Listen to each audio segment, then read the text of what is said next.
Welcome back. I'm Cindy Dole with a special behind-the-scenes look at the Rose Parade floats, how they're made, how they're designed, what do you put on them, and how do they pull all this together for what ends up costing anywhere from, on average, $200,000 to $500,000, sometimes more. AES, Artists Entertaining Services, is one of the big float design companies. In fact, when they aren't working on the Rose Parade floats, they, like the other biggies, are making spectacular floats for Disneyland, Universal Studios, and parades and events around the world. For John Ramirez, a float designer, this is his day job, and having worked for Disney as an animator seems to help. One of his floats he designed was for Quikrete, based on the Three Little Pigs. Quikrete, their commercials are so funny, we thought that they would like something in good humor.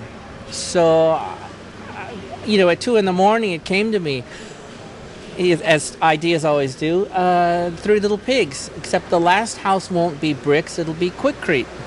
Cute. And yeah, they loved it right away. So the characters have a lot of expressions on their face. People will love that. It's just really cartoony and a lot of fun. So let's see if we can remember the Three Little Pigs. One house was made of what? Made of straw. And when the second was made of sticks. Or and in the this third case, was made of bricks, but this is Quikrete. Cute. And there's animation, there's hydraulics? Yeah, hydraulics inside and CO2. Like for the teapot, you'll notice it'll pop up every once in a while along the parade route with steam coming out. Cute. And the stove pipe will also have smoke coming out of the top. And so you came up with all this at 2 in the morning? Like you have a little notepad by your bedside? Are you talking to your iPhone? A little drawing tablet. Oh, really? Yeah. And it just all fell into place really fast. And not all ideas do, but this one we got lucky on. And it was so much fun to do all these cartoon characters. Cute. Well, you've been doing this for a while, though, right? Well, I've only been doing this about 5 years. I actually have been designing floats for 20 years, but it was a goal some years ago to just be able to design for the Rose Parade once.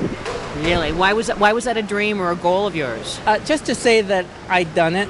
Yeah? And now I'm in my 5th year, so I'm feeling really lucky. We'll be at this with the clients going back and forth with concepts all year.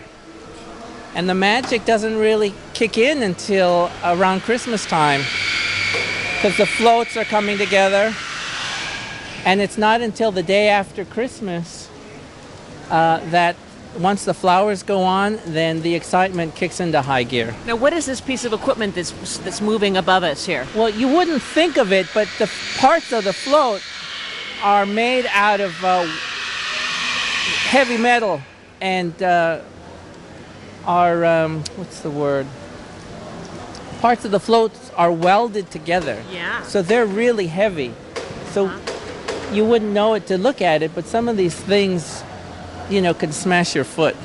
Oh, I see. So we have the big Pac-Man over there that have to be lifted by this giant crane and moved into position so that we can lock it in so it can be raised. So backtracking, when did you start planning all this? Was it January 2nd? No, we started in the summertime. So around July? Around July. Look, Christmas in July, basically. Well, we're not thinking about Christmas at that time. It's that although the floral artists that are in charge of covering everything with the flowers, they're thinking about... Because the orders have to be done, right? Right. And sometimes we have to order special flowers, and we got to let them know, almost a year in advance so they can start growing them. It will be dry material that goes on first, because of course it lasts a long time. The funny thing is, on days where we have better weather and birds and bees are able to fly around, we fight them. Oh, really? For the flowers. They want to get into the nectar and all that. They want to get into all of it. The birds want the seeds. So sometimes we'll put them on and cover an area of the float with bird seed and come back later. They try to hijack the seeds? They're coming and they're picking off the seeds. I see. Now, you wouldn't even think about that. And so, but they're getting in because we're in this large float hangar, barn, if you would. It's a float barn. Yeah. And in the past, birds have had their nests up there, knowing full well that this time of year, really, it's free food. And the day after, or a week after the floats are finished a week after the Rose Parade, they're just sitting out in our parking lot, and then it's free food for all the birds. Isn't that At that point, we don't care. Yeah, right. So when the birds are in here, you kind of shooing them away, or you're They like, well, stay here away. they go. Yeah, but we expect it. Yeah. So you just have some extra seeds. As a designer, when you're coming up with ideas for Rose Parade floats, your first idea is to design something that's horizontal, because most parade floats are. So one of the designers that I used to work with here, Don Davidson, was one of the Rose Parade float designers that was in the business for years. He used to tell me, don't just think horizontally, think vertically. So a lot of times, if I'm struggling with a design, I'll just turn the paper sideways and draw up. And it was in the case of our Pac-Man float that we wanted something that was almost like an explosion. And because it's the Pac-Man party, being his 30th anniversary, we just thought we'd have Pac-Man being chased by all the ghosts going upwards. And he's carrying a cake. So when this float goes upwards in the up position, it's really tall.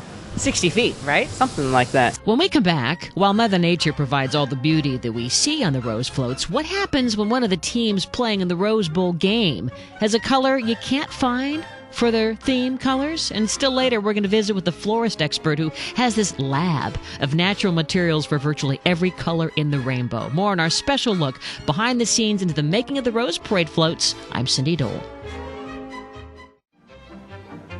Welcome back. I'm Cindy Dole, and this is a special behind-the-scenes look into the making of the Rose Parade floats.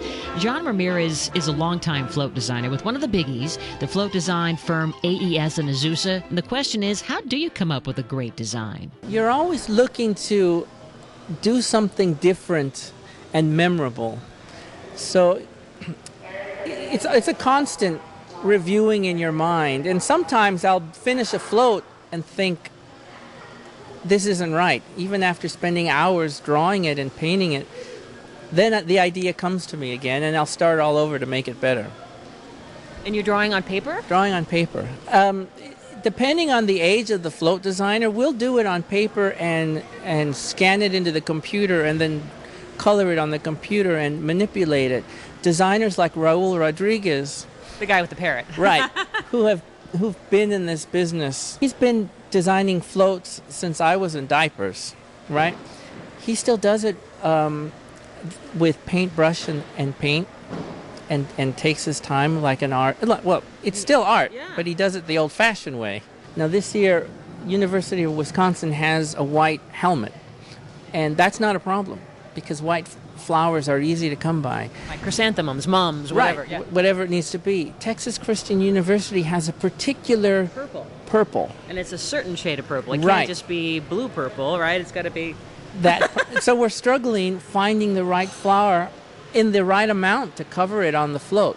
And so when your float is finally put together, I mean, all the magic has finally come together. You can see the living materials, right? The fresh materials are all there beyond the seeds and stuff. And it's carted out there to Orange Grove in Colorado. Right. Where are you? And then how do you watch the parade and just kind of get in the moment? That's an interesting question because when I'm drawing it pen to paper, I'm imagining that moment, what it looks like and what it feels like. And it's always completely different when I'm there at 4 a.m, standing by the float, making sure everything comes off without a hitch. I'm looking at the float as it goes down Colorado Boulevard and it's going to turn the corner because I want to make sure it looks its best when all of the national cameras are on it as it goes around camera corner, as we call it. Once it turns the corner, I'm in my car and I'm back home just in time to watch it on television. Isn't that fun? Yeah, it's great. Just enough delay, and then you can, of course, you probably record it and watch it again and Yes. again, and study it and pick it apart, right? And then do you save things? Do you have a little memorabilia of all the floats? I started doing that a couple years ago, but my backyard's becoming too full of giant animals, so I've stopped. But you have saved some? I've like saved which some ones?